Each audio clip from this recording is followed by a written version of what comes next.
She still loves you. She won't say it. She may have built enough distance between you that she's convinced herself it isn't even true, but something in her behavior keeps giving her away. And by the end of this video, you'll know exactly what to look for, and more importantly, what those signs actually mean and what they're asking of you.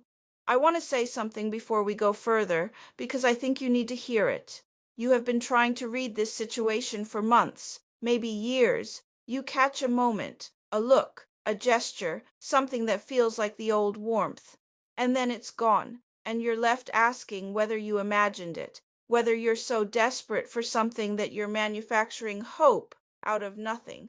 That is an exhausting place to live, and you are not imagining everything, but you may be misreading what you're seeing.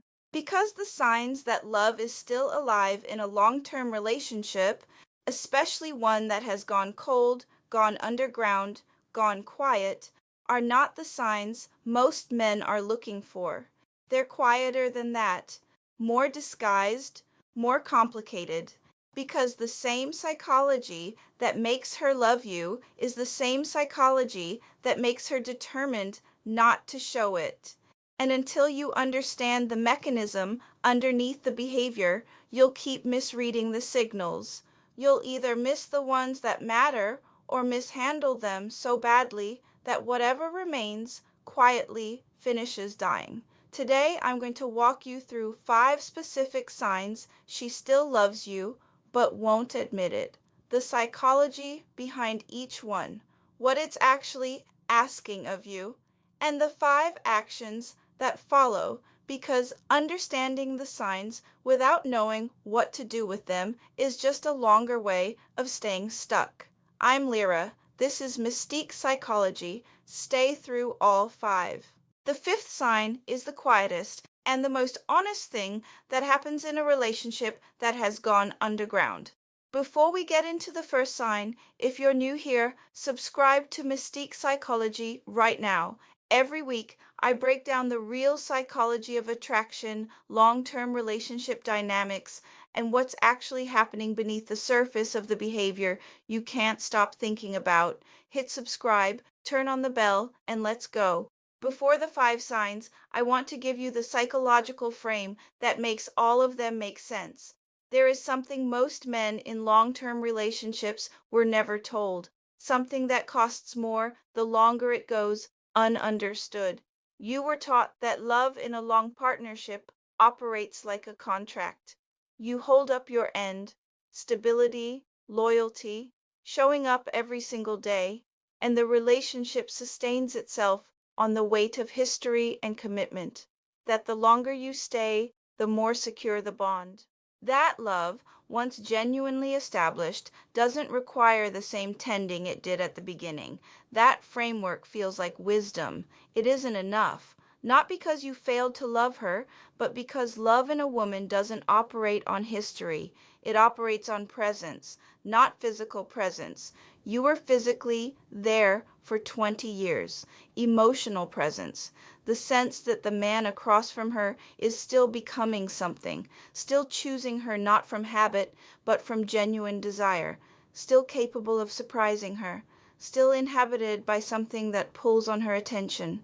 The contract model of love is a male framework, and she never fully operated inside it the same way you did. By the time you understood this, if you understood it at all, the account had already run low. That is called the provision paradox, and it has cost more men more than they ever understood they were losing. But here is the reframe. Here is where this stops being a verdict and becomes a map. Understanding why this dynamic develops doesn't mean she stopped loving you.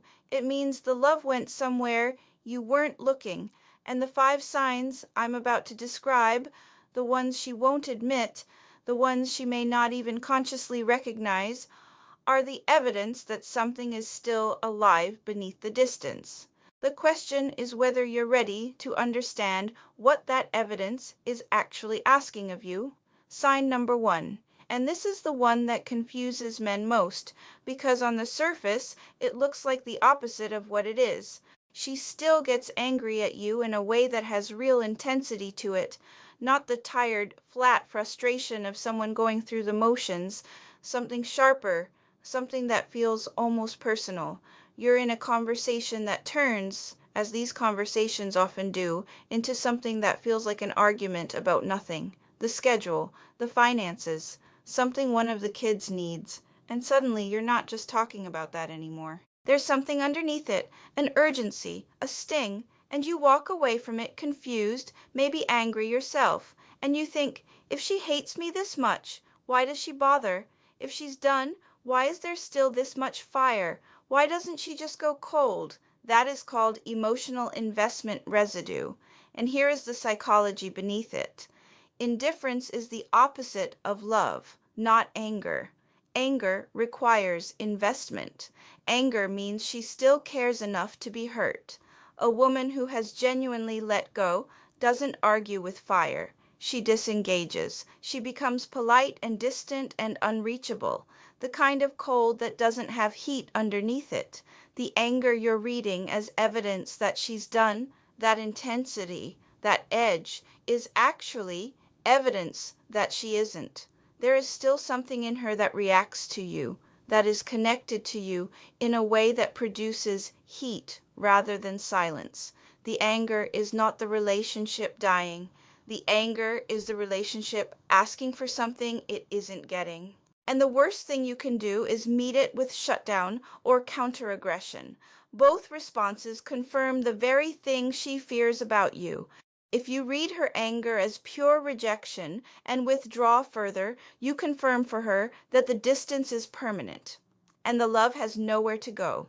If you learn to hear what the anger is beneath the surface, what need, what longing, what loss is generating it, you begin to have access to a conversation that could change the temperature of everything.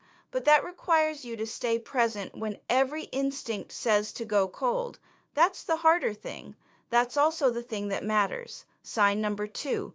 Pay close attention here, because this one is subtle and it's specific, and if you misread it, you'll respond in exactly the wrong way. She mentions him, not romantically, not in the way that would be obvious. She mentions a man from her work, a colleague, a neighbor, a mutual friend. She mentions something he said or something he did, the way he handled a situation. She drops it into conversation almost casually and then watches.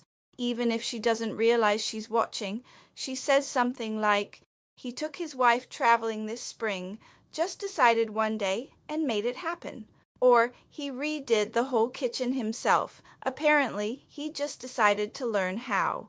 Or he went back to school at 53, and you sit there thinking, is this a criticism? Is she telling me I'm not enough? Is she comparing me to someone and finding me lacking? Or is she just making conversation? Why does this feel like something, but I can't name what it is? That is called the activation signal. Here is the psychological mechanism underneath it.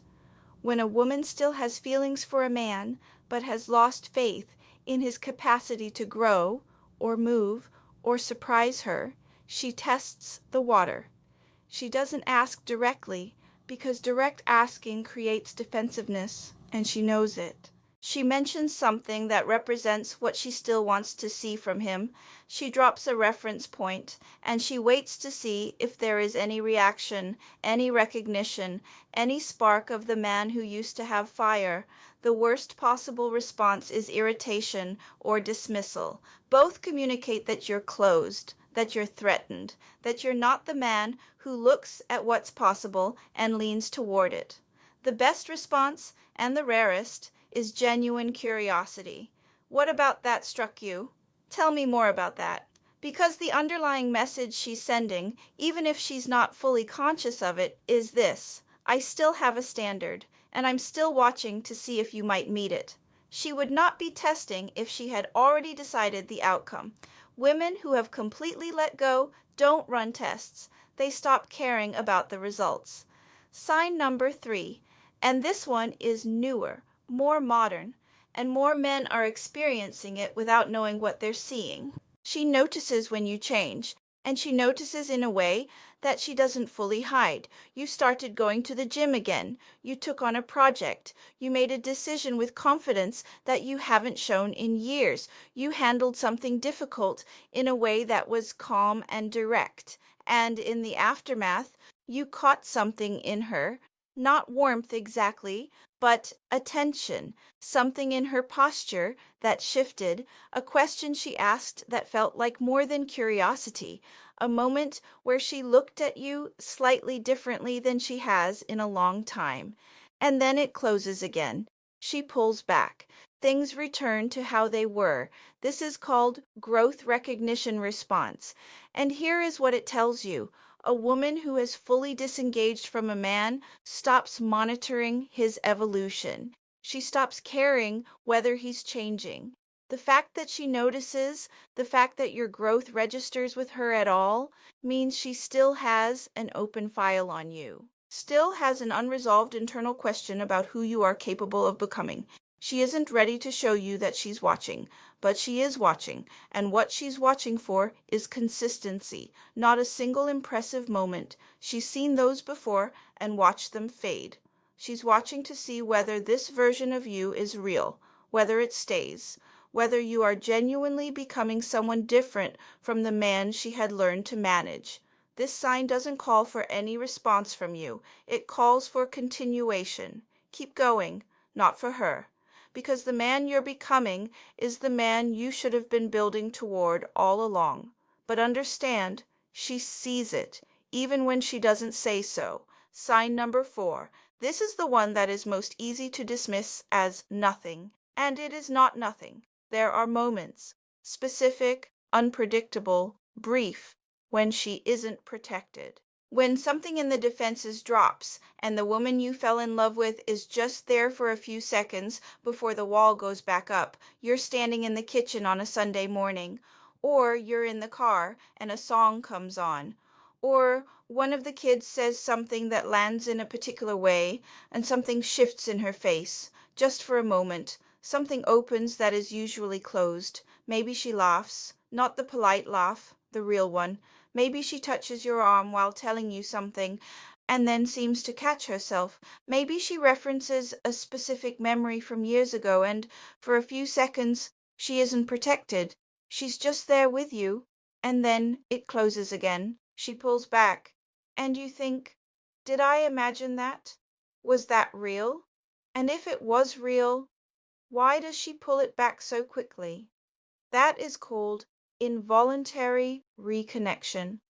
And it's among the most honest things that happens in a relationship that has gone underground because she is not performing that moment. She cannot perform that moment. It comes from somewhere beneath the decisions she has made about protecting herself. It comes from the woman who remembers what this was before it became what it is now. And the pullback is not rejection. The pullback is fear. The fear of opening something she's not sure she can trust with what it contains. The mechanism. When a woman builds emotional walls inside a long-term relationship, she doesn't stop feeling. She stops showing. The feeling continues beneath the protection. In unguarded moments, it surfaces involuntarily, and when it surfaces, she experiences it as vulnerability, as exposure, and the instinct is to close the door before it becomes a wound again. If you meet that unguarded moment with pressure, if you lean in too hard, if you try to hold it open, if you ask what it means or make it bigger than she can handle, she will retreat further than she was before. If you meet it with your own quiet presence, without grasping, without making her responsible for what you need from it, you create a space where it can happen again and again, and gradually that space grows. If this is landing, if something in what I'm describing is clarifying something you've been trying to name for a long time, subscribe to Mystique Psychology and drop a comment below telling me which of these 4 signs you recognize in your own situation. The most honest comments always get the most honest responses. Now, sign 5. This is the quietest one and the most important. Sign number 5. And I want you to really hear this one because it's the one that gets missed most completely. She hasn't left. I know that sounds too simple. I know you've told yourself that staying doesn't mean anything, that people stay for children, for finances, for inertia, for 100 reasons that have nothing to do with love. And sometimes that's true. But here's the psychological reality of a woman who is truly done. Truly done. She stops investing energy in the dynamic. She stops being angry and stops running tests and stops having unguarded moments that she has to pull back from. She becomes neutral, civil, organized around the practical reality of the situation. She develops a life that is emotionally separate from the relationship, and she maintains the external structure while her interior has fully moved elsewhere. That is what done looks like. What you are describing, the anger, the comparison test, the noticing of your growth, the moments that open and close, is not that. What you are describing is a woman who is still in it, emotionally still in it, even when she is not showing it, still reacting to you, still watching, still beneath the walls, beneath the distance, beneath the protection, still here. The door is not closed. She has not sealed it. She has made it harder to find and harder to open. But it is still there. And the reason she won't admit this, the reason she can't admit it, is not because the feeling is gone. It is because something in the dynamic between you has made it unsafe to feel. The walls weren't built because she stopped loving you. They were built because she stopped feeling safe enough to show it.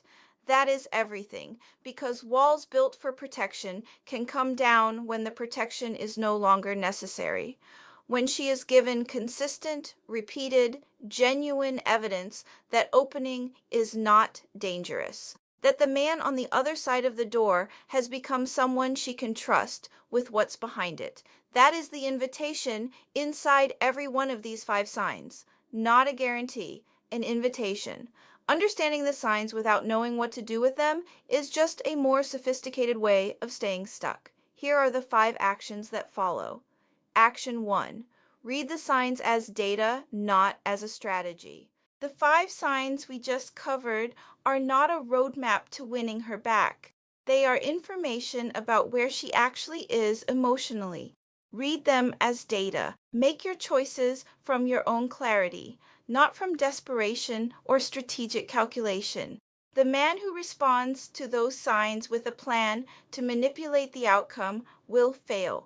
The man who responds by becoming more himself, more present, more directed, more inhabited, creates conditions where the love that's still there has somewhere to go. The difference between those 2 men is everything. Action 2. Rebuild the presence she originally chose. You became someone she no longer felt pulled toward, not because you were bad, but because you went invisible. You flattened. The edge softened too far. The direction faded. The man who had opinions and standards and something of his own going on became a man whose entire energy was organized around maintaining the household and avoiding friction. Reclaim something that belongs to you alone. Not a hobby performed for her benefit, a genuine reinvestment in your own becoming. Something you work at, something you're building, because a man who is building something carries a different frequency than a man who is just maintaining, and she will feel that frequency before she can explain it. Action 3.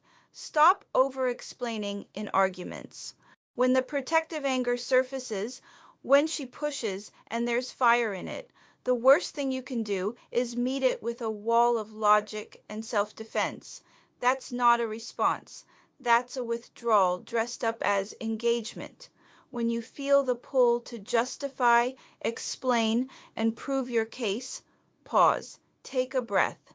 Ask one real question about what she's actually feeling beneath what she's saying, not as a technique, as genuine interest. That one change, consistently applied, will shift something she hasn't felt shift in a long time. Action 4. Let the unguarded moments breathe. When she opens, when the involuntary reconnection happens and you see the real her for a few seconds, don't grab it. Don't analyze it while it's happening. Don't try to hold it in place or make it mean more than she's ready for it to mean. Be present in it, respond warmly and naturally, and let it close if it needs to close. The only way those moments grow in frequency and duration is if she learns through repeated experience that opening doesn't lead to pressure, that you can hold space without demanding it become something bigger. That is a skill. It takes practice, but it is what transforms those small openings into something real. Action 5. Rebuild your life outside this relationship with urgency, not as a performance of independence, as a genuine necessity. The man who has rebuilt his own life, his friendships, his purpose, his physical health, his own direction, is fundamentally a different man than the one operating from a place of loss and waiting. You need to have somewhere to be that has nothing to do with her decision about you. You need mornings that belong to you, projects that exist because of your commitment to them, relationships with other people that fill something in you that has been hollow. This is not abandoning hope for the relationship. This is becoming the version of yourself that makes hope rational. The man who has rebuilt himself has options. Options change everything about how you carry yourself, and how you carry yourself changes everything about how she sees you. Let me say something that lives beneath all of the psychology we've covered today. There is a part of you that has been reading these signs because you want her back. And there's nothing wrong with that. But underneath that, if you're honest, there is something else. A part of you that isn't entirely sure you want her back as much as you want to stop feeling this specific kind of pain. The pain of not being chosen. The pain of having given decades to something and not knowing whether it meant anything. That is real. It deserves to be named. Because if you chase the signs with urgency, if you treat this as a mission to recover what you lost, you'll move from a place of fear and need.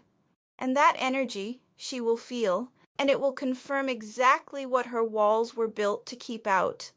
The man who has a real chance, not the desperate one, the real one, is the man who has done something much harder than reading the signs.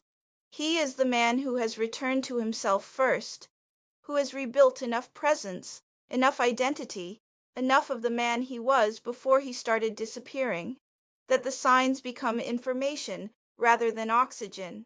She still loves you. She won't say it. She may not let herself know it.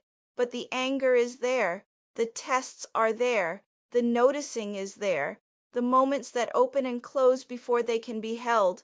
They're there. The love didn't disappear. It went underground. It disguised itself as distance and protection and fire that has nowhere safe to go. And the reason she can't admit it isn't because the feeling is gone. It's because something in the dynamic between you made it unsafe to feel. The invitation inside every one of those 5 signs is the same. Become the man who makes it safe again, whether she responds to that or not, whether the relationship repairs or not. That is not the primary question. The primary question is whether you are willing to become that man, not for her, because he is the truest version of who you actually are. You could not see that clearly at the beginning of this video. You see it now. And that is where everything starts.